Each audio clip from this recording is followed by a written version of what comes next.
Egypt, one of the greatest civilizations of the ancient world. 2 centuries of Egyptology, of exploration and excavation, have unlocked incredible secrets and have revealed fabulous discoveries. Now, using state-of-the-art techniques and the very latest research, these finds are being revisited, re-examined. For the first time, the world's leading experts have come together to reveal the ultimate list: the 10 greatest discoveries of ancient Egypt.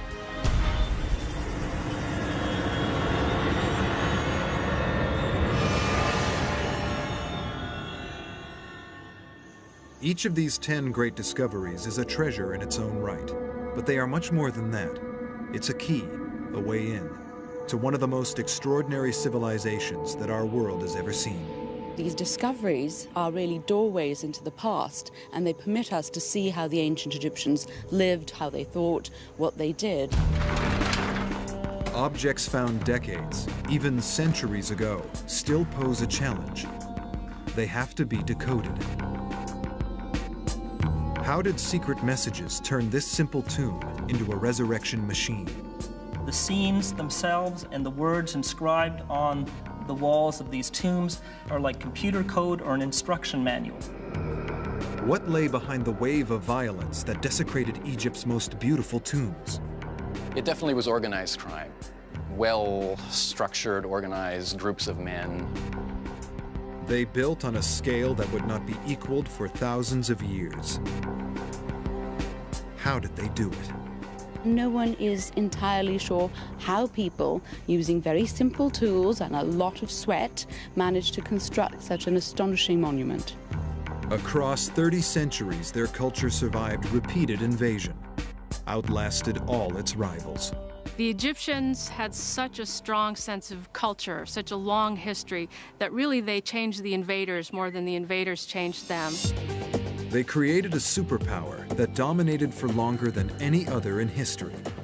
Now, science, technology, and the latest research will reveal the lives and the minds of the Egyptians.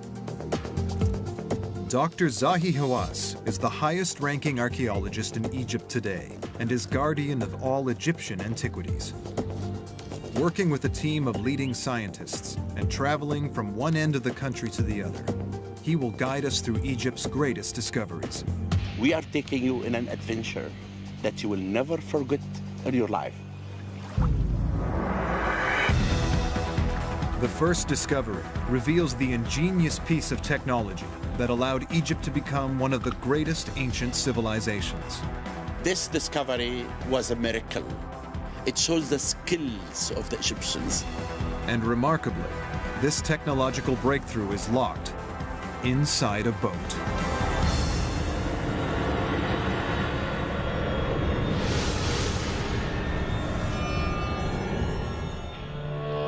Over 4,500 years ago, the pharaoh Khufu ordered the construction of the Great Pyramid.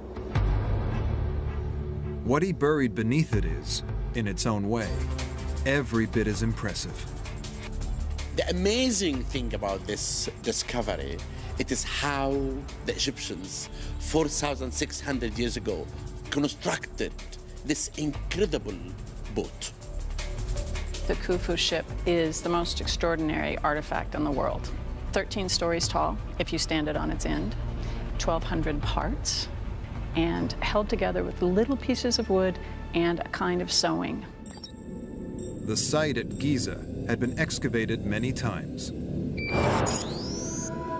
But this find was made by chance. The discovery happened by accident completely. Many of the major discoveries always come with luck. It was 1952.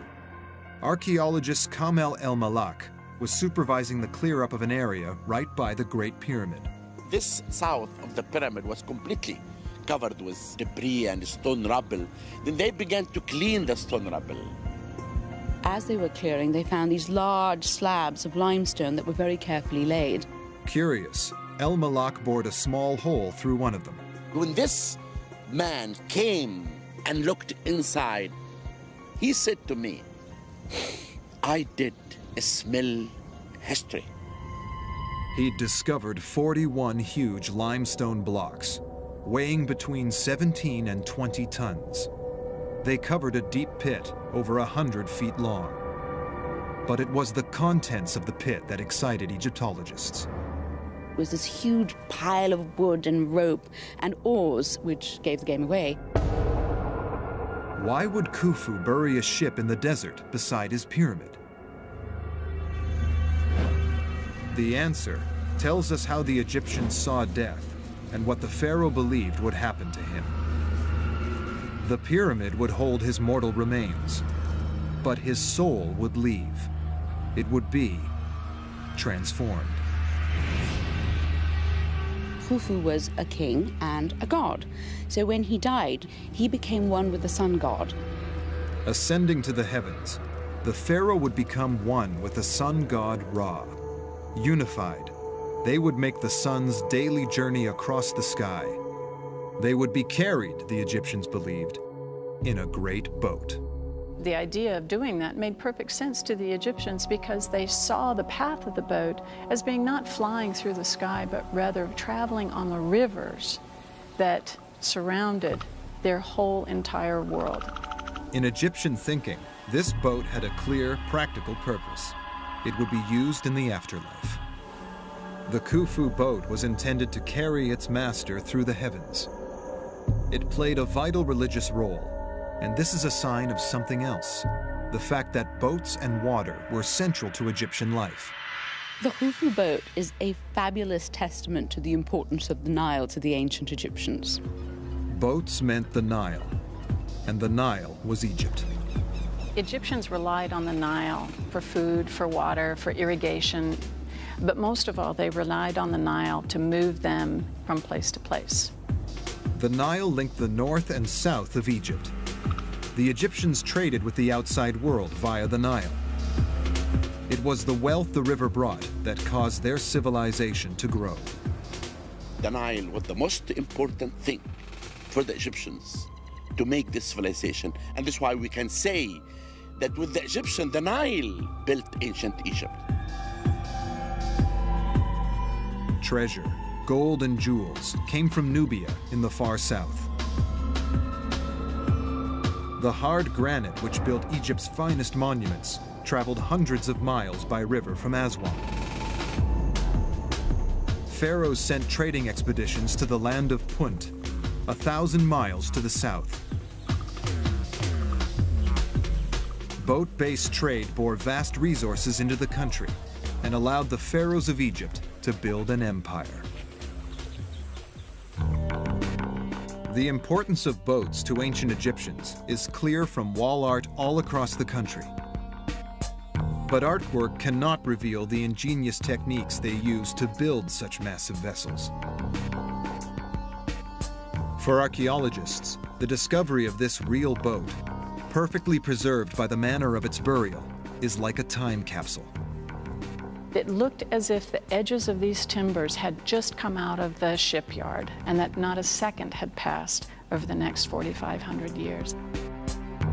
Archaeologists can investigate ancient boat-building technology as if they were there at its construction 45 centuries ago. Each of the hull's 1,200 pieces was carved by hand. You have this very complex interlocking jigsaw of the planks themselves. Each piece fit individually and particularly into the piece that was above it, below it, to the ends of it. But it is how these pieces are joined that is remarkable. The Egyptians did not use nails or anything to construct the boats. No screws, no rivets, no glue. This boat is held together by grass. The grass is called halfa, and it's common all over Egypt. Now, these long strands of grass, which are very rough, but you rub them together in a particular way, and it forms a very strong yet flexible rope. Restorers have created a model of the boat at 1 to 100 scale. This is how they used the ropes to construct the joins pieces in the boat. Incredible. The development of this technique offered the Egyptians an advantage over other cultures. At the time that the Khufu ship was built, most other places that we know about were only making dugout canoes out of logs.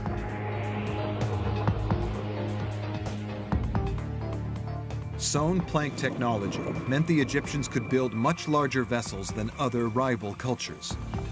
They could carry greater loads, travel greater distances. They could trade throughout the known world. The Egyptians didn't just paddle back and forth on the Nile. They were also fully capable of sailing out into the Mediterranean, places they wanted to go. This was the basis of tremendous economic success. It laid the foundation for 3,000 years of civilization. It helped create one of the most successful superpowers that the world has ever seen. The Khufu boat is the first of Egypt's 10 greatest discoveries, because boats sparked the birth of an empire. Wealth brought by supersized boats paid for supersized construction. Egypt built temples and monuments on a scale not matched in antiquity. But these temples and monuments could never have been built if the ancient Egyptians had not mastered the skills needed to quarry stone in vast quantities. Without stone, there would have been no statues or monuments. Much of what we know of the Egyptians, we know because of the records they left in stone. Next, a team of scientists attempt to unlock the secrets of ancient Egypt's master masons. In a brand new experiment, they will try to harness the power that built a nation and left an extraordinary legacy.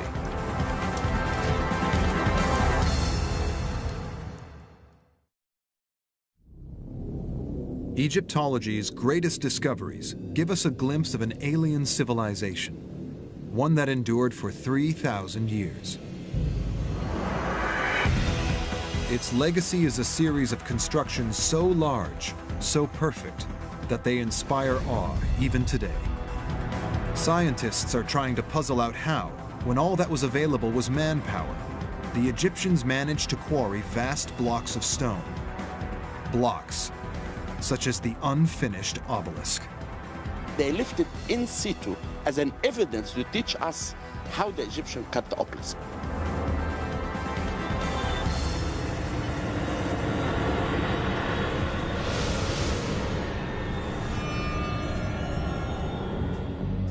The unfinished obelisk weighs over 1,000 tons, more than 500 SUVs. It lies in the ancient quarry of Aswan in Upper Egypt. The obelisk was never removed from its quarry. Archaeologists have tried to understand why, after so much work, it was abandoned. If finished, it would have towered 10 stories above the ground. Decorated with images and hieroglyphs, it would have stood as a vital component in a temple complex. The obelisk was the symbol of connection between the king and the sun god. Obelisks are pieces of precision spiritual technology. For the Egyptians, an obelisk was a symbol of the sun. It was the ray of the sun, so it was sort of a power conductor. Working like a spiritual lightning conductor, obelisks could collect and channel energy from the heavens. You had to have it in one solid piece of rock. If you had it broken, it would mean that the sunbeam was being broken, and thus you would shatter the power of the god. So when the engineers discovered a crack in the obelisk at Aswan, they abandoned it. A piece of bad luck for the ancient Egyptians, which is a piece of good luck for science. One of the things in archaeology that is almost as important as successes are the failures. Evidence on and around the obelisk is revealing how the ancient quarrymen excavated the massive stones. Like a 1,000-ton time machine, it offers a snapshot of 3,000-year-old work in progress. Using the evidence from the unfinished obelisk in a brand new experiment, scientists hope to demonstrate how this was possible. We began to discover amazing things that did enrich our knowledge about obelisks for the first time. Adil Kalani has spent a career investigating ancient quarrying techniques. This is a good example for natural cracks in granite layers, which is really very important to looking for before to start working. Granite has naturally occurring fault lines where the rock is already weak. By identifying and targeting these fault lines, the ancient engineers could begin the process of splitting the stone from the bedrock. It would be the ease of chiseling rock, because you'd have to cut the face, you'd have to kind of break pieces out of it, but there'd always be this plane of weakness that would help separate the rock in an expeditious manner. In the second phase, laborers bashed handheld stone pounders into the fracture line to wear the rock down. These early sledgehammers were made of dolerite, a stone much harder than granite. But the technique took time. And time was a luxury that the quarrymen did not have. Pharaohs always wanted their monuments done in a hurry. Many pharaohs were worried that they simply wouldn't be around long enough. The average reign of a pharaoh was less than a decade, and no pharaoh would trust his legacy to his successor. You had all of eternity for your monuments to last, but you had a very short lifespan in which to get them built. From the sheer number of granite obelisks and statues across Egypt, it's clear that the ancient quarrymen found a solution. Beneath the quarry, the archaeologists found the clues which tell us what the solution was. What we have here, actually, it's all the story. It's like an open book. It tells us everything about what the Egyptian made. Within the strata are charred mud bricks, burnt wood chips, and heat-fractured shards of stone. From this, Adil believes he's worked out how Egypt's engineers accelerated the quarrying process. The Egyptian used fire to help them for splitting the stone. Heat from a fire would cause the rock to expand, and cooling would cause the rock to contract. This process weakens and can even split the rock.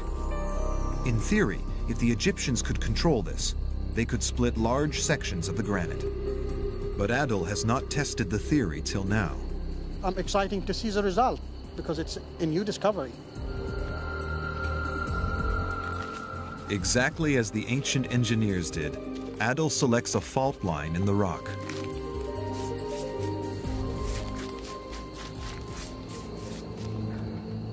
Mud bricks found at the unfinished obelisk site suggest that the ancient engineers built a wall to contain and control the fire.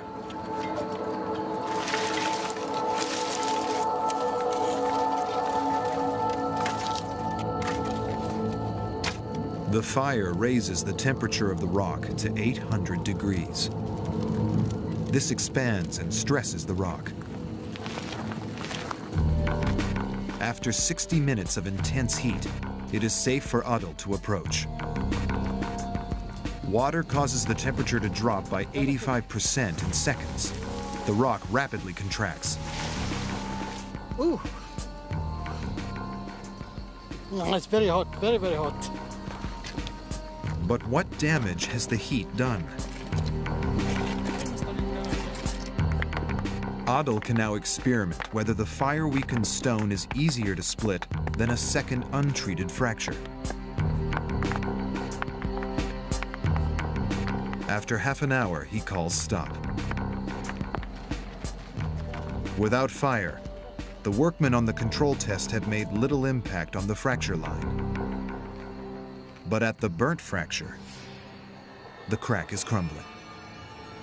You can see how the fire setting affected with the granite layers. It's working very, very fast, more than what we have expected before. That explains how the ancient Egyptian made a lot of obelisks in very, very short times. It's therefore likely that the way to quarry such large amounts of rock in such a short amount of time would be with the aid of fire. One of the main mysteries of the ancient Egyptian techniques solved by this operation today. The unfinished obelisk offered the clues. Then experimental archaeology showed that the theory could work. It explains how the Egyptians could quarry stone on a scale that was almost superhuman. We discovered exactly how they did cut an obelisk. These great monuments still have the power to inspire awe. They were built thousands of years ago without any of our modern technology, and we're just beginning to understand how.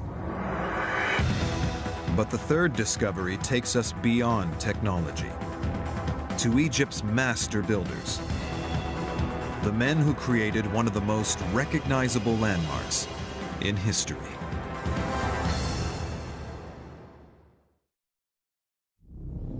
The greatest discoveries made in Egypt reveal the secrets of a powerful and dramatic civilization that lasted for 3,000 years. The ancient Egyptians built some of the most impressive monuments in the world, and the most impressive of all is the Great Pyramid. The third discovery concerns the people who built it. No one is entirely sure how people, using very simple tools and a lot of sweat, managed to construct such an astonishing monument. Now, science is about to reveal the answer to this mystery.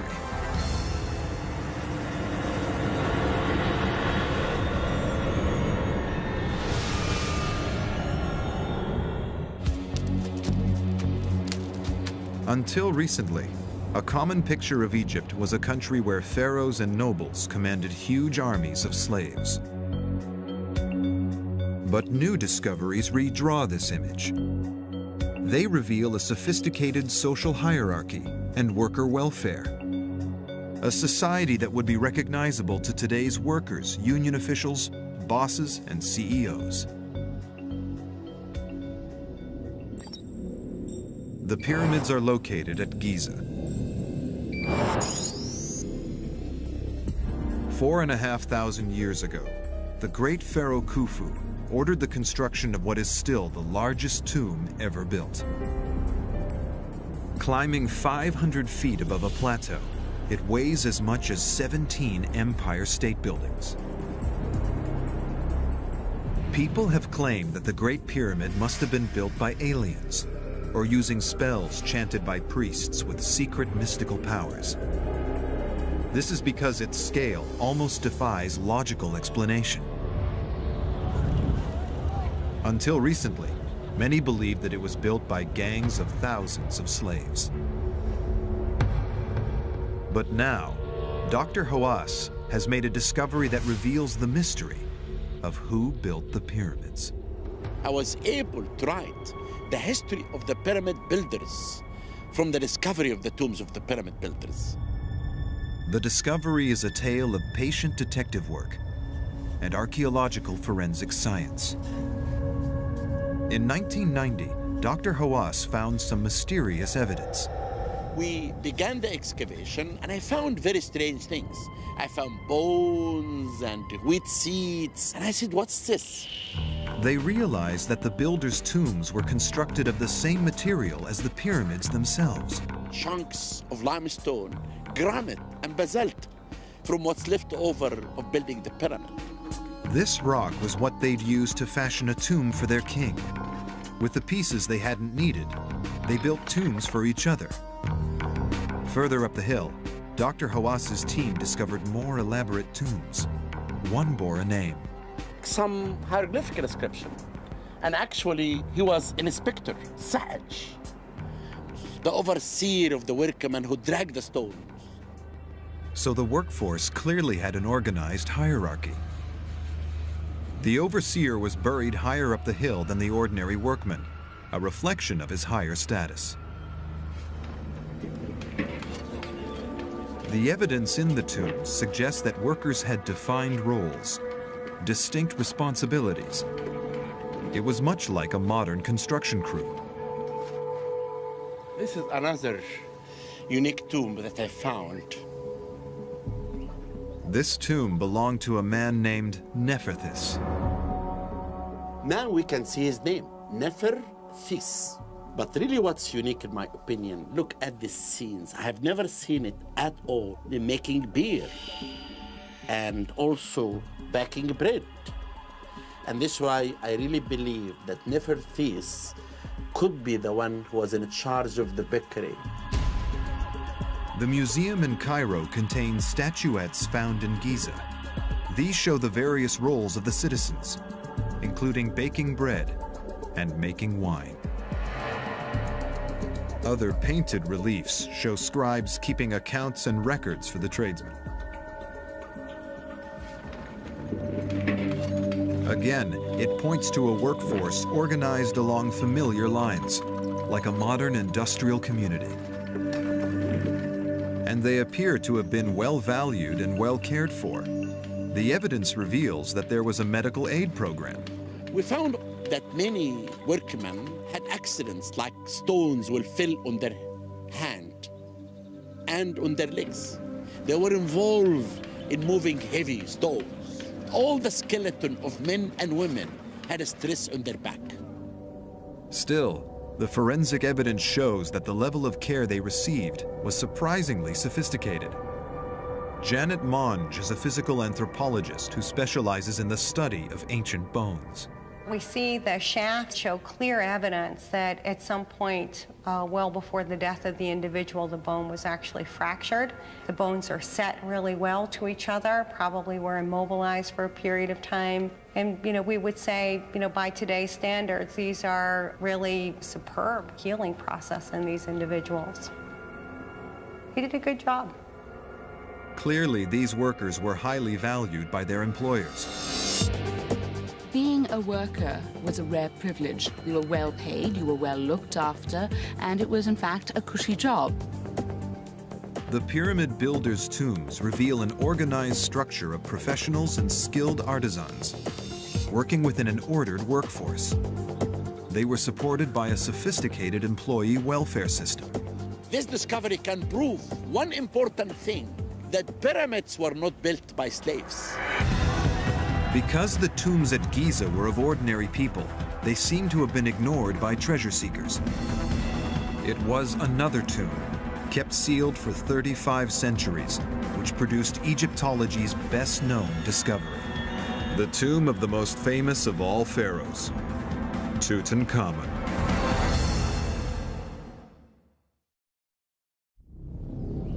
Ancient Egypt is one of the most long-lasting civilizations in history. It was ruled over by the most powerful kings. These are statues of real men. Who were they? What were they like? Archaeologists are trying to find out in the tomb of the pharaoh Tutankhamun. This is not the icon for a statue. It is the icon of the whole world. Who was the man behind the golden mask?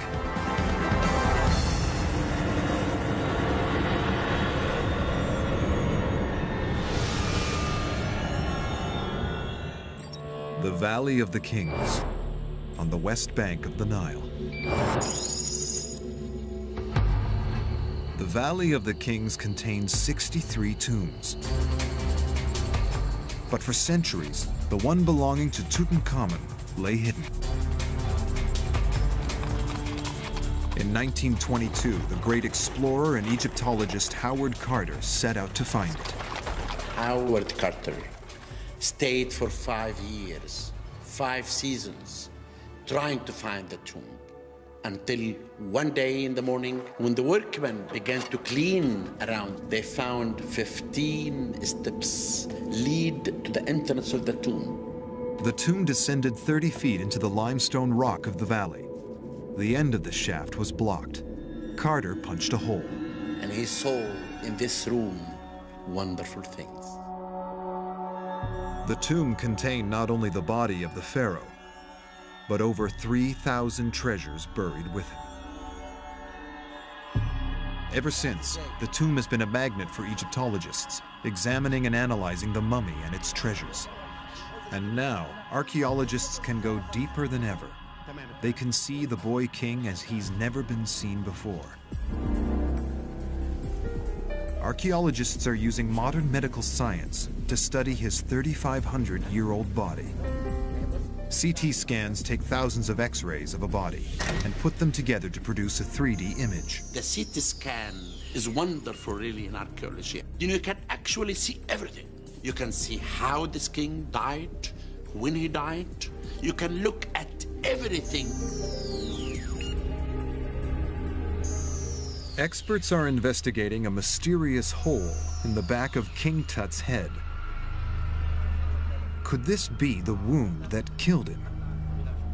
If you look at the skull, you'll find there is a hole in the back of the head. There's a lot of damage to the upper vertebrae, perhaps even the base of the skull, at the foramen magnum, the place that connects. The wound is consistent with damage done in an attack. That hole made everyone to believe that the golden boy was murdered. Did the young king meet a violent death? A clue might lie in the ancient process of mummification. Mummification is as old as Egypt. No one's very sure how the ancient Egyptians decided to mummify the dead, but presumably because the desert naturally dries out people. When animals die and lie in the desert, the Egyptians would have seen those and they would see that they were perfectly preserved. First thing that the Egyptians did was to really desiccate the body, and they did this by using something called natron. Without natron, you couldn't make a mummy. Natron works like the sachets of silica gel that are used to keep electronic equipment dry today. Natron's basically a mixture of salt and baking soda, and what it does is it just draws away all the liquid in your body, and that's what makes a mummy. But certain organs have too much water in them to mummify in this way. You leave the organs in, they sort of rot and explode. So the next step was to remove the internal organs and the brain. They'd actually cut off the head, poke it, prod it out, and then leave it empty. So could the head wound in fact be a result of the mummification process, rather than an injury that killed him? At the University of Pennsylvania, Janet Monge has been studying the CT scans of King Tut's mummy. When damage occurs before the time of death of an individual, it's called antemortem damage, and generally if it's on bone or tissue, you'll see some healing if the person lived. This looks like a post-mortem damage. It could be something that occurred at the time of the embalming process. The hole in King Tut's skull is consistent with the type of hole made during the mummification process. It has nothing to do at all with murder or anything, and there is no foul play. How the king died remains a mystery, but science can help to reveal how he lived. To get inside the head and life of a ruler of Egypt. It appears the pharaoh did not look as regal as his death mask suggests. He has this nice square chin. Except for that, his face is quite slender, quite slight. Of course, I don't think you would want to make fun of the king, but if the king was in a schoolyard, I think that he might be the kid that you gave the little nickname to, like Bucky or something like that.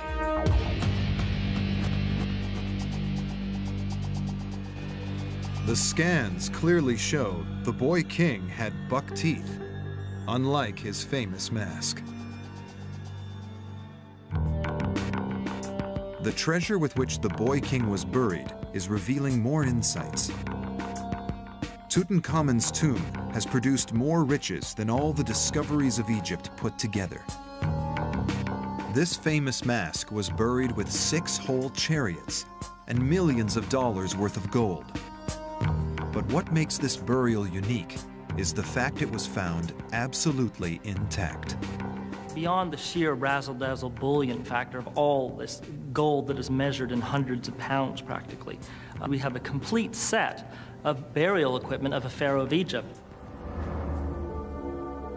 The artifacts go some way to reveal the personality of the pharaoh. They were designed to the same standard as those he would have used in life. It's amazing to us that they would expend so much energy to create something like one of these little jar stoppers made of alabaster. And they're perfect, exquisite works of art. But they were never meant to be seen by people. They were buried in the king's tomb, never to be seen again. The type of artifacts and the care with which they are crafted give us an insight into how Tutankhamun lived. The Egyptians believed that your afterlife was much like this life, except better. So you had to take everything with you. The objects Tutankhamun wanted in his tomb and the afterlife were the ones he had enjoyed during his lifetime. We know that he liked a particular Egyptian game called Senet because he was buried with everything from a large formal Senet board and box table to a tiny little traveler version made of ivory that was only about this big. Tutankhamun was the supreme ruler of a superpower. These artifacts remind us of his youth and perhaps offer us a glimpse of his character.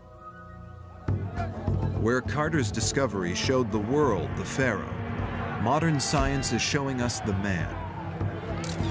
Further investigations of the tomb's artifacts and Tut's mummy are likely to reveal more details about the real human being behind the mask. But in ancient Egypt, like today, the vast majority of the population were not kings and queens. They were ordinary working men and women who formed the heart of a nation. Through the next discovery, Egyptologists can get a glimpse of these ordinary people, the citizens of ancient Egypt.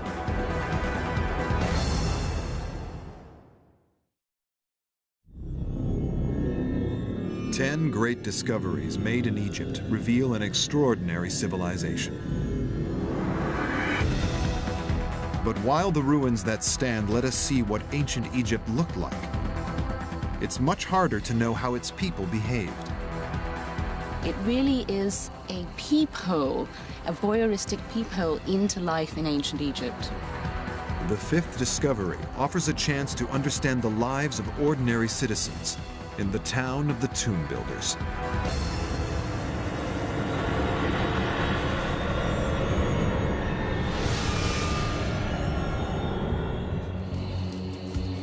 The town of Deir el-Medina gives a rare insight into daily life in ancient Egypt. It stood on the west bank of the Nile. The remains of an uncontaminated Egyptian town make a rare and very valuable discovery. Deir el-Medina remains pretty much untouched as the villagers left. So this is really a huge resource for archaeologists in reconstructing the lives of ancient Egyptians. It survives because it was built of stone.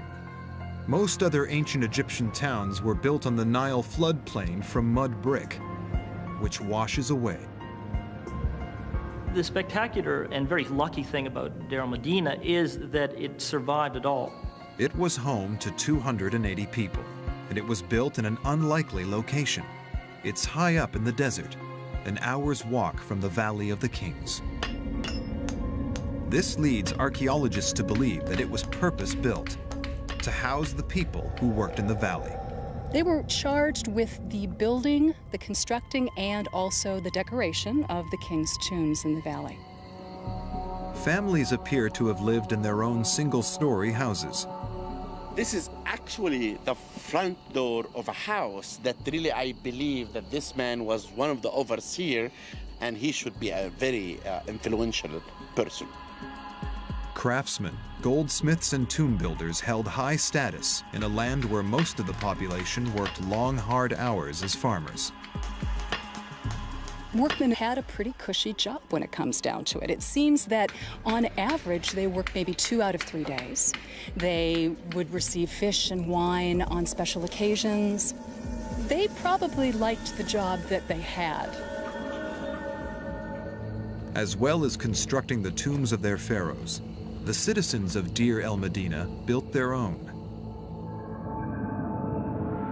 And by examining artwork on their walls, archaeologists can begin to piece together the lives of the people who lived there. We can really actually learn a lot about daily life from Deir el-Medina tombs. The art shows a thriving community of prosperous and successful individuals. But the paintings on the walls reveal how the villagers wanted to be seen, not how they actually were.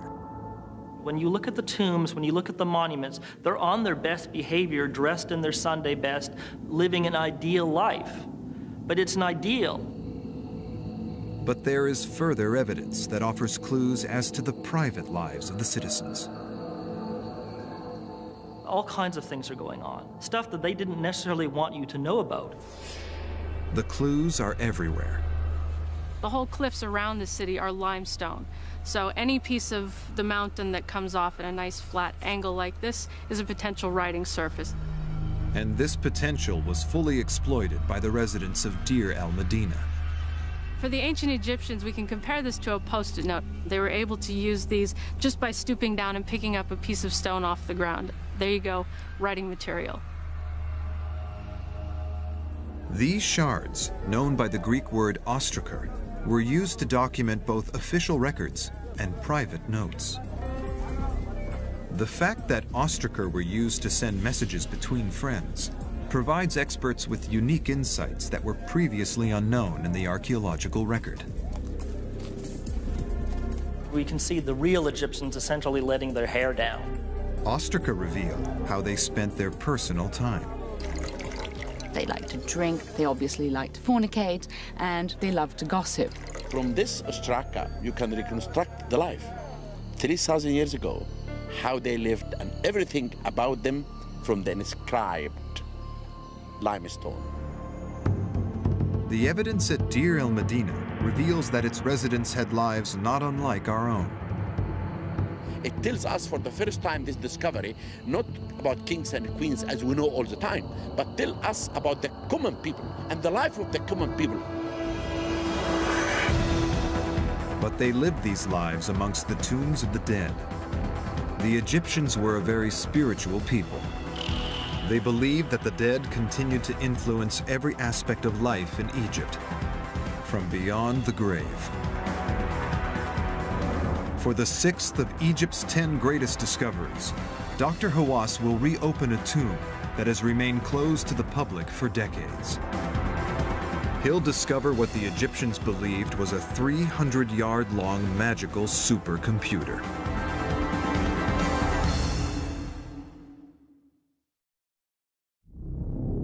When brought together, the 10 greatest discoveries reveal an overview of life in ancient Egypt.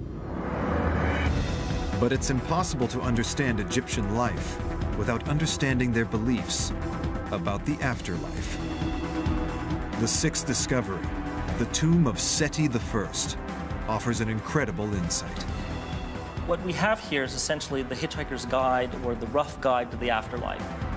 Investigations here are revealing the secret code that turned a simple hole in the ground into a resurrection machine.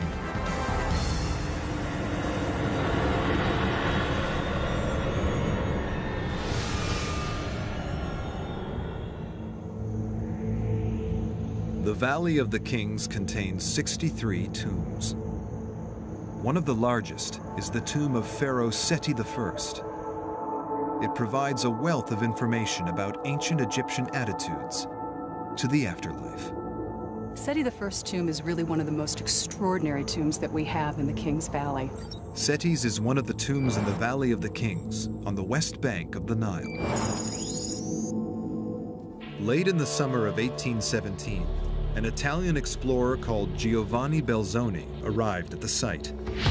Belzoni had been a circus strongman, but he devoted his second career to Egyptology. Through careful surveying of the geology of the valley, Belzoni discovered 8 tombs in just 2 weeks. And by week 3, he had more than doubled the number of tombs discovered. Nevertheless, it wasn't until the morning of October the 16th, 1817, that Belzoni made the find that would seal his reputation. When Belzoni found this tomb in 1817, it was a miracle. His eyes was shining. He found a small corridor, and he thought it's intact tomb. To protect the wall art from the moisture and visitors' breath, Seti's tomb is closed to the public. But in his unique position as the head of the Egyptian Antiquities Service, Dr. Hawass is the only person in the world with the power to order the tomb to be opened. I will take you now for one big reason, to show to the public that this is the most amazing tomb.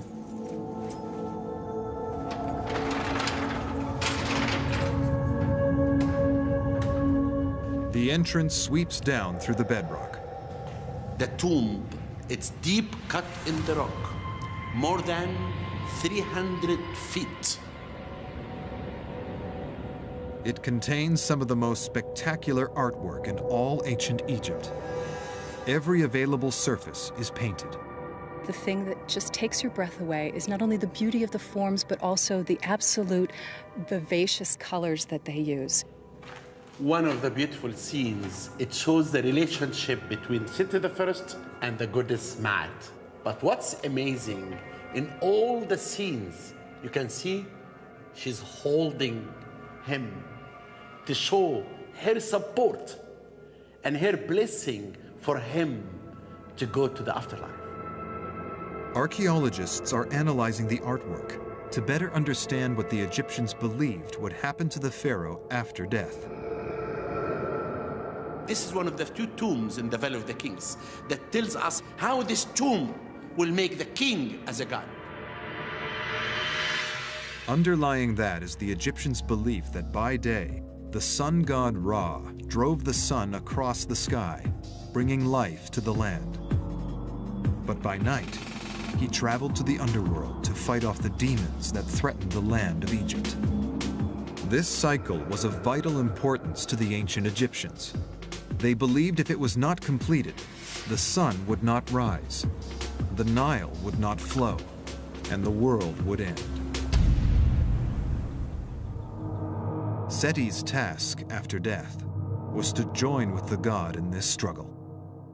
The king will join with the solar cycle during the hours that it passes through the underworld. And it's extremely important that he be part of that cycle because this would be his function in the next world. Seti had to be sure that he would rise again after death to fulfill this duty and his destiny. The artwork he commissioned for his tomb was a magic spell to facilitate his resurrection. Magical spells are like instruction manuals or computer software. They function, they achieve their end. This wasn't art. It was logical, functional, like lines of code programmed into a machine. The tomb is a resurrection machine. It functions, it actually achieves a purpose. The scenes themselves and the words inscribed on the walls of these tombs are like computer code or an instruction manual. The coded artwork reveals how the Egyptians considered mysticism and magic. It was real. Once you believe in magic, then a magic wand is no different than a hammer. It is a tool. It functions, it actually achieves a purpose. We are now at the end place of the tomb. The images on the walls here represent paradise. The god Osiris ruled in paradise. The artwork clearly shows Seti meeting and joining with the god. How could Seti be with Osiris in paradise at exactly the same time as also being in the underworld fighting demons?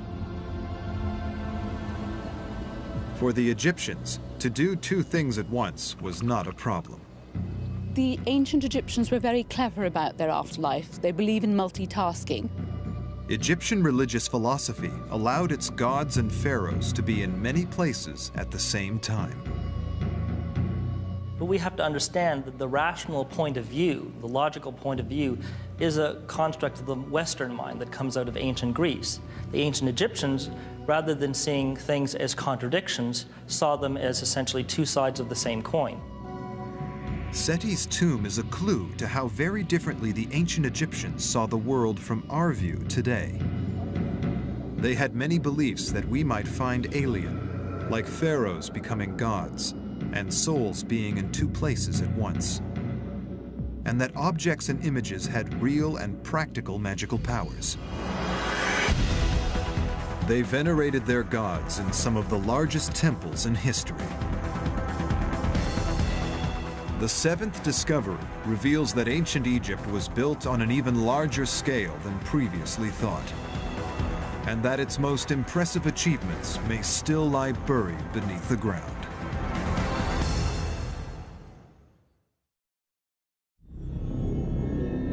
Ancient Egypt's 10 greatest discoveries reveal the secrets of a world that flourished 5,000 years ago. But some estimates suggest that 70% of Egyptian remains still lie buried underground. Egypt is unique among any civilization in the world, that the whole country, there is buried temples and tombs under the ground.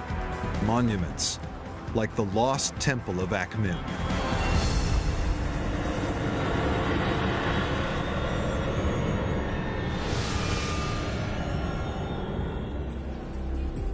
There are theories which suggest that the ancient Egyptians built many more great monuments than previously thought. The lost temple of Akhmim provides dramatic evidence to support this claim. Egypt is famous for the pyramids near Giza in the north. Visitors also flock to the expansive temple complexes in the south, at Luxor. But new evidence is suggesting that the Egyptians built on a colossal scale across the whole of the country. Central Egypt is little-known territory to tourists, and even to many professional Egyptologists.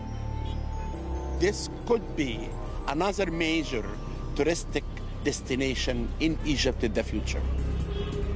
Might this little-known area produce the largest temple ever discovered? Akhmim is located in central Egypt, 200 miles south of Cairo. Here there is evidence for a massive temple, but it is buried underneath the modern city. It's very difficult for archaeologists to work on Egyptian settlements because, for one thing, if it was a good place to live in the past, it's still a good place to live and people are still living there. One of the problems with Akhmim is that it is a living town and city that's grown up over millennia, and so the ancient core of Akhmim has been absorbed by the urban development. But the development of the modern city can also be an advantage. The process of digging foundations can reveal the past. Development is a double-edged sword, especially in Egypt. So when at a site like Akhmim they decide to build a post office in the 1980s and they sink some trenches, they come upon a magnificent statue. In 1981, while digging the foundations for a new development, workers uncovered the base of an enormous statue. The statue was of Ramesses the Great, one of Egypt's most powerful pharaohs. The height of this statue could be more than 180 feet. It was huge. Only 60 yards away, another massive statue was discovered. We are in front of the feet of the largest, the most complete, beautiful statue of a female lady ever made in ancient Egypt. The statue is of Ramesses' wife, Merit-Amun. Many believe that she was the queen who found Moses in the bulrushes and brought him up as her son. The scale of the two statues are a clue to how big the temple may have been. But whatever other ruins exist are buried beneath the modern town. Archaeologists must discover what lies there without digging. Egyptology is a very rigorous science because it doesn't just involve excavation, it also involves a great deal of analysis. The expert's first clue is in the writings of travelers from over 1,000 years ago. They tell of a colossal site at Akhmim. When the Arab travelers came to Egypt in the 9th century AD, and they explained that they came to visit the temples at the sunrise and they left at the sunset. The sun had time to rise and set again before I finished exploring the ruins. A second clue to the scale of the construction is that all temples in Egypt followed a similar plan. Temples in ancient Egypt are the abode of the gods. They're the point where the divine realm connects with the human realm. In the architecture, they model ideas of the cosmos, and there's sort of a formal layout of ancient Egyptian temples. As churches, mosques, and temples, even today, follow a prescribed standard layout, so did the temples of Egypt. So if archaeologists analyze a fully visible temple, they can apply this knowledge to the site at Akhmim. the Temple of Amun-Ra, 100 miles further south in Luxor. In analyzing the standard layout of Luxor Temple, archaeologists can base their predictions of where the rest of the site at Akhmim is buried. Mansour Bourek is a specialist in temple design. I think the Temple of Akhmim was bigger than this, but it has the same layout which we have now in Luxor Temple. A standard temple layout always begins with a long paved avenue. This leads to a massive gate flanked by 2 statues. And at Akhmim, this is where the statue of Ramesses would have stood. Inside is a courtyard. This would have been the location of the statue of Queen Merit Amun. But this is only the beginning. There are further courtyards, stretching 800 feet to the inner sanctuary of the temple. The layout of Luxor Temple can be applied to Akhmim. I have an image of the site here on the computer. By matching the locations of the Akhmim statues to the Luxor Temple plan, Dr. Wegner can estimate the true scale of Akhmim Temple. A sense of the scale of the temple can be hinted at by the soccer field located in the upper right-hand side of the Google Earth image. You can see that the probable extent of this New Kingdom temple encompasses maybe 4 or 5 times the length of that soccer field. Doing so, you get a sense of, quite a massive temple. Even without full excavation, by using this analysis, archaeology can affirm that the temple at Akhmim was built on a massive scale. This could be the beginning of the temple, and the sanctuary should be under the houses here. More excavation and development must be done before the extent of the temple can be revealed for certain. We'll be able actually to discover the whole temple. But one thing is clear: a new picture of ancient Egypt is being revealed. A larger and more developed country than previously imagined. A continuous band of development along the entire length of the Nile, not just at today's famous sites in the north and the south, but right through central Egypt too. Evidence of a civilization more impressive than had ever been thought. And the most successful ruler of this superpower was Ramesses the Great. Discoveries on the walls of one of the most impressive temples in Egypt reveal the dilemma that nearly destroyed his role as pharaoh. The story is revealed in the 8th discovery, the temple at Abu Simbel.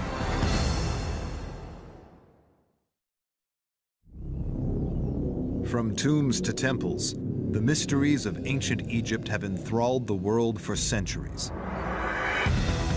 One of the most significant is also one of the largest. Fronted by 4 statues of Ramesses the Great, the temple is Abu Simbel. The epitome of Ramses' ego, if you will, or Ramses' godhood, the spectacular nature of his achievements has got to be Abu Simbel.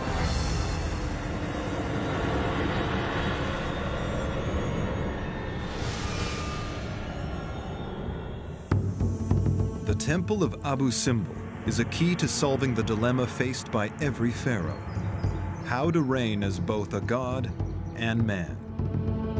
Artwork on the walls tells the story of how close the great pharaoh Ramesses II came to failing in his mission. Abu Simbel is in the south of Egypt, near the border with modern-day Sudan.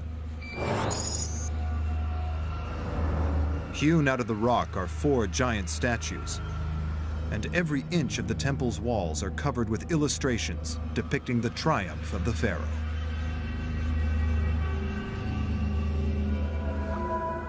In 1871, when the adventurer and early Egyptologist Giovanni Belzoni arrived at the site, the temple was covered with sand. Belzoni set to work to remove the thousands of tons of sand, but every bucket he removed was replaced by yet more, sliding down the dune.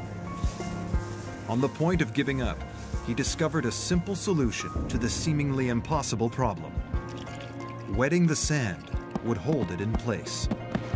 The plan was a success, After 4 years of struggle, he finally found the temple entrance and became the first man for centuries to walk inside. The temple at Abu Simbel was a monument to Egypt's greatest builder, warrior, and pharaoh, Ramesses II. Ramses II was one of the famous kings. In the ancient Egyptian history, he ruled more than 67 years and turned the land of Egypt to be an open museum for his achievements. But analysis of the wall art and statues is revealing the dual role of a pharaoh of Egypt. The first function is as defender of the nation. He's the warrior, champion, the single hero who defends Egypt from all enemies. The second role involves religion. The role of the pharaoh in the religious realm is not just as chief worshipper or intermediary between mankind and the gods, but the king has one foot in the divine world and one foot in the human world. The pharaoh's authority and power was dependent on fulfilling these two roles. But Ramesses was so successful as the warrior king that he ran out of people to fight, and thus undermined his position as ruler. Reliefs within the temple illustrate this dilemma. The story begins with a battle, the Battle of Kadesh. Ramses II had this big, important battle with the Battle of Kadesh with the Hittites. We can see written in the temple. During the first part of Ramesses' reign, Egypt was at war with its powerful neighbor, the Hittites. The Hittites ruled an empire that stretched from northern Turkey into Syria. Between them and the Egyptians lay the town of Kadesh. Reliefs on the walls of Abu Simbel contain the oldest complete record of a military engagement in history. Dr. Mohammed El-Bailey is investigating the brutality of the battle. Here, the figure showing the Egyptian beating and punishing Hittites. They are beating them very hard. It was a clash of superpowers. What makes Kadesh so unique is that it really is a clash of empires. Ramses finds the whole Hittite army with all of the Hittites' allies are there facing on the battlefield. And in fact, I think this was something relatively rare in ancient history, that two huge armies clashed with each other on the battlefield. Abu Simbel reliefs depict a violent battle using the most technologically advanced weapons available at the time. They had the chariot for the first time, and they had the horse, and therefore they were able to build the empire. An Egyptian chariot is very highly maneuverable. It can turn on a dime, and they can basically make what are essentially missile runs. It's essentially the F-16 of the ancient world. Chariot warfare involved making 30-mile-an-hour runs at the enemy, firing as many arrows as possible, and then wheeling into a retreat. Basically making strafing runs, going close, shooting his arrows, and then his chariot driver would veer his chariot around, would speed off until he could get back out of range, and then make another strafing run on them. Ramesses held the Hittites at bay and successfully defended his country. In the 21st year of his reign, he makes a peace deal with the Hittite Empire. With no battles left to fight, Ramesses could not fulfill the warrior function of pharaoh. What do you do when you run out of enemies? So now Ramses has a political problem. Abu Simbel reveals Ramesses' solution. And the way he solves this is by going in the opposite extreme and emphasizing his religious role. Now that he can't show that he's a warrior because there's nobody left to fight, he can say, I'm a living god. Ramesses declared his divinity. Now at this point, Ramses puts both feet in the divine world and he becomes a living god, 24/7, all year round. The Egyptians have a living god ruling over them. Abu Simbel became not just a temple to the gods, but a temple to Ramesses himself as a god. Ramses II built this temple for himself, as a god, to worship himself. Here we are arrived to the sanctuary, the holy of the holy place, where Ramses II deified and placed between the other gods. And you have his statue in the sanctuary. with the other statues of the three major gods of Egypt, and he's one of them, equal to them. This was a political masterstroke. This was the perfect cover, that of living God, for a frail old man. And we know nothing about his mental faculties. Could he even see anymore? Had he gone blind? We simply don't know. The temple at Abu Simbel reveals the two most important parts of being pharaoh: defending Egypt and communing with the gods. It reveals how Ramesses solved the problem of being too successful at the first role, that of defender, by becoming a living god. The penultimate discovery of the top 10 continues the story of the great pharaohs in the years after they died. It is a turbulent tale involving organized crime, robbery, murder, and state-sanctioned terrorism, and reveals the mystery of the missing royal mummies.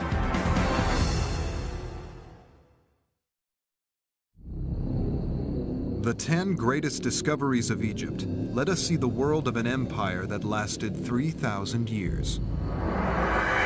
Much of what we know of ancient Egypt comes from opening the tombs of the pharaohs, but they also created a mystery. Time and time again, the tombs were discovered empty. The pharaohs' mummies were missing. One of the most important discoveries in Egyptian archaeology was the discovery of the royal cache. Egyptologists came face to face with literally a who's who of all the great kings.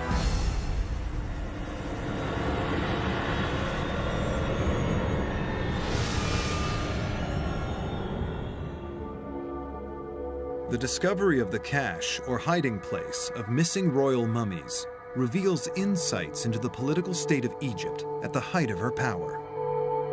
A story of organized crime and state-sanctioned terrorism that nearly destroyed a nation. The evidence lies on the west bank of the Nile. The Valley of the Kings contains 63 tombs for some of the greatest pharaohs of Egypt. Nearly every tomb has been discovered empty. The treasures and mummies gone. But about 3 miles away from the Valley of the Kings is another canyon. It contains no tombs, and it was thought, no secrets. Then in 1890, a shepherd was searching the cliffs for a lost goat. In a crevice halfway up one of the cliffs, he came across the entrance to a cave. And when he entered inside the shaft, he saw a corridor, maybe more than 200 feet, cut in the rock. Inside were the remains of over 50 different burials, including the mummies of some of the greatest pharaohs in history. To solve the riddle of why the mummies were there, archaeologists must look at the political and social state of Egypt 3,000 years ago. Drought and infighting between rival political factions was bringing the country into a state of anarchy. All these problems, the ecological, political, foreign invasions, you basically have a case of systems collapse. When a complex governmental system is facing multiple threats, multiple problems that it can deal with one-on-one, but when they all happen at the same time, the system can't take it and the whole thing cascades and fails. Society broke down. The population was facing famine and poverty. The need for gold drove the people to the one place they knew they would find it: the tombs of the pharaohs. At night, people used to go inside to look for mummies and enter inside the tombs and rob everything. These acts of sacrilege were born out of desperation. Once that line between civilization and chaos is crossed, nothing, not even belief in the gods, fear of sacrilege and fear of eternal damnation, will prevent you from robbing tombs and violating temples. But this was not the work of random criminals. It definitely was organized crime. It was well-structured, organized groups of men with even sort of an internal ranking system amongst them. Tomb robbery is kind of a growth industry, really. This created one of the first examples of organized crime in history. Literally everybody gets into the tomb robbing business. Everybody's in on it, from the highest officials, if not involved actually in robbing the tombs, then turning a blind eye and getting a golden handshake. But there were some priests at the Temple of Luxor who still saw themselves as the guardians of the Egyptian religion, the temples and the tombs of the pharaohs. They set out to rescue and hide the mummies. They want to protect the kings. They took all the mummies, they buried them here. Even away from everyone. They did not reveal the secrets to anyone. The fact that the priests saved these mummies allows scientists to study the physical remains of some of antiquity's most powerful rulers. If you close your eyes and you go back thousands of years, you can imagine this living king. After the mummies were discovered, they were taken to the Egyptian Museum in Cairo, where they are cased in sterile conditions. If you enter inside this room now, you see dead bodies, and you look at them, you get scared, and you laugh, and you cry, and you smile. But when I use science, this is the first time that all these mummies will talk to us. But what's most revealing is what isn't there. Pharaohs were buried with priceless treasures, but none of these mummies were found with any valuables. When you look at these stripped down coffins, you find that the gold and other jewels and finery has actually been systematically taken off of some of them. This offers evidence for a high-level conspiracy theory. When somebody's robbing a tomb in the middle of the night and is afraid they're going to get killed, or the god is going to strike them down, they are going to be in a hurry, they're going to be scared out of their wits, and they're going to just grab whatever they can get and run. But these bodies have been methodically stripped. This suggests that the high priests themselves are doing this. The very people that saved them actually removed the last bits of gold and finery that were still attached. Although the priests were both rescuers and robbers, they left science with an invaluable resource. It was sort of a double-edged sword, because you can say that they were doing a good thing by hiding these mummies in a secret place and protecting them in this way, but they also stole along the way. Forensic investigations reveal the real lives of great pharaohs. But from this discovery, we can also gain an insight into ancient Egyptian society. A society on the verge of anarchy. And when the nation imploded, other empires were quick to take advantage, and Egypt suffered hundreds of years of invasion. But instead of being destroyed, the Egyptian culture was so strong that the invaders actually adopted the customs and beliefs of their new home. This accomplishment is spectacularly revealed in the final discovery. The evidence lies both on and under the desert sand. If you go down under the ground, you'll find mummies covered with gold. Hundreds of perfectly preserved, untouched mummies covered with gold.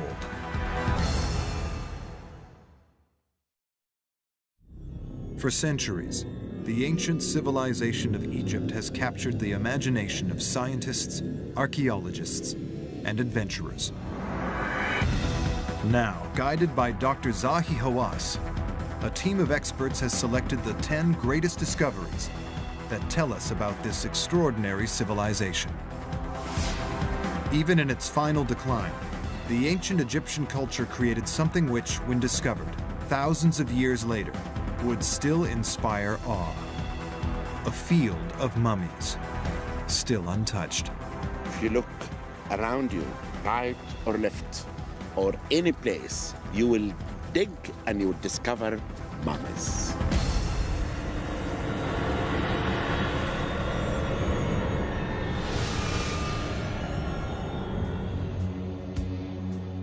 Over its history, Egypt was attacked by many empires. The evidence says that Egyptian culture had the strength to resist and endure. Egyptian culture, Egyptian society, Egyptian religious beliefs conquered the conquerors. The Bahariya Oasis in the Western Desert. The first clues that this area is unusual lie on the sand itself. Bones and skulls litter the valley floor. The skeletons belong to buried corpses. They have been dug up by wild animals, a sign of what secrets lie beneath the sand. The discovery was made not by an adventurer or an archaeologist. In fact, the discoverer could not even speak. The discovery happened by accident. In 1994, a donkey got lost in the desert. When the owner came to look for his beast, he found it rooted to the spot, staring into a hole in the desert. He looked. Inside the hole, he saw mummies. And I came here, and we began our excavation. It was like a dream. The discovery of so many untouched mummies is a priceless gift to modern science. Throughout early Egyptian archaeology, many cemeteries were excavated by early Egyptologists who dug up the bodies, the bones, and the mummies were thrown away. They were dispersed. Early explorers often discarded the mummies in their search for treasure. Mummies were lost in ways that shock modern archaeologists. They were even used for fuel to cook dinners. The mummies found at Bahariya are a rare resource, uncontaminated, undamaged. We have an entire population of people, generation after generation, in one place. 2,000 years ago, Egypt was invaded by the Romans, who settled across the country. The mummies buried in the valley were of these Romans. They date to around 300 BC. They're going after Egypt because it's one of the wealthiest countries of the Mediterranean. It has all of the gold of Africa, it has the grain, it has all of the resources of Pharaoh. So this is a little jewel in the crown of any empire. The settlements here were destroyed over time. But studies of the mummies reveal that nothing could destroy the Egyptian culture. The Egyptians had such a strong sense of culture, such a long history, that really they changed the invaders more than the invaders changed them. These were Roman mummies. But Egyptian culture still determined the manner of their burial. Mummification started 3000 BC, and it continued all over the Egyptian history until the Roman period. Until they came to Egypt, the Romans wrapped their corpses in strips of linen. In the beginning, most of the mummies, their faces covered with linen like this completely. But the Egyptians produced coffins and death masks with faces. Here we have this mask with the face, and all the other mummies have masks. The masks reveal the change from Roman style to Egyptian as the invaders became naturalized. You can see this cultural unification, this cultural melding going on right before our eyes from generation to generation. But the mummies hold another secret. To investigate this, a selection had been moved to a facility where they have been cleaned and restored. Here in sealed cases, the masks reveal even more insights into the Egyptian culture. The mummies are covered in gold. The ancient Egyptians loved gold. It was obviously one of the most expensive things in the ancient world. But most importantly for the Egyptians, they believed that the body of a god was made out of gold. This reveals an insight into what the ancient Egyptians believed about reincarnation in the afterlife. When you die, you are transformed from a mortal into a divine being, which is why they had gold on, sometimes literally on the face, otherwise on the coffins or sarcophagi, because that showed that you had been transformed from the mortal state to the divine. The mummies are evidence that the Romans adopted the Egyptian use of gold in their religious beliefs. And yet the design of the faces reflects the Roman influence of these new settlers.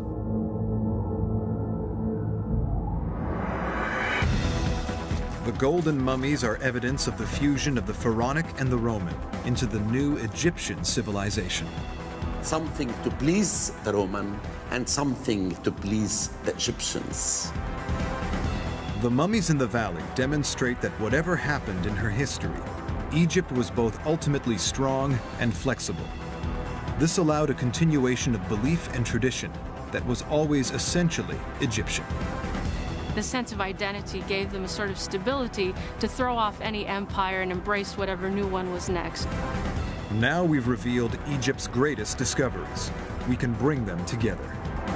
We'll complete the picture of the world of the ancient Egyptians, a world that has remained powerful and captivating right up to the present day.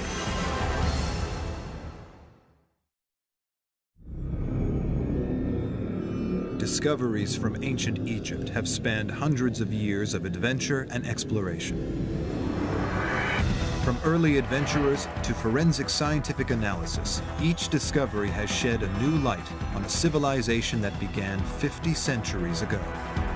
The ancient Egyptians were simply the most fascinating and entertaining people that ever lived in the ancient world. But Egyptology holds more than fascination for academics and scientists. It has a resonance that affects the modern world, even today.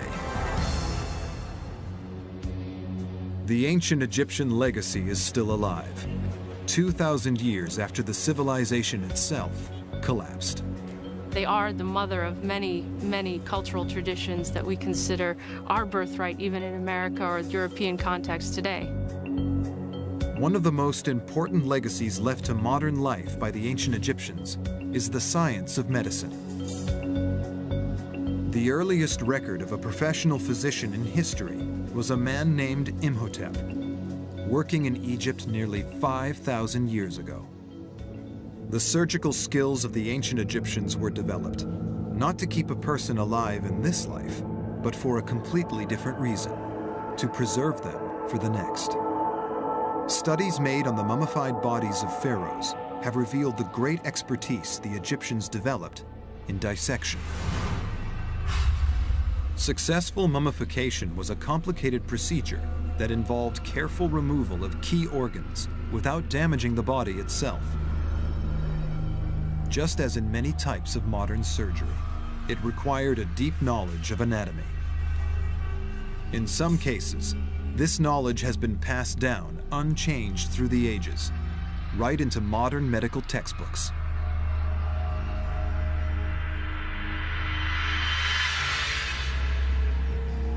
And medicine is not alone in the debt it owes the ancient Egyptians. Modern engineering and construction techniques rely on the knowledge developed along the Nile Valley over 4,500 years ago. The Great Pyramid at Giza is built with such accuracy that its width varies by less than 2 inches across its 750-foot length.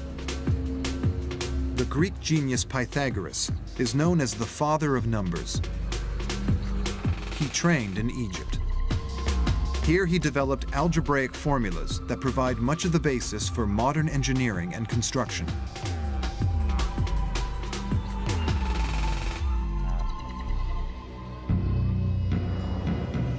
The more modern scientists explore the world of the ancient Egyptians, the more they reveal the debt that we owe this civilization.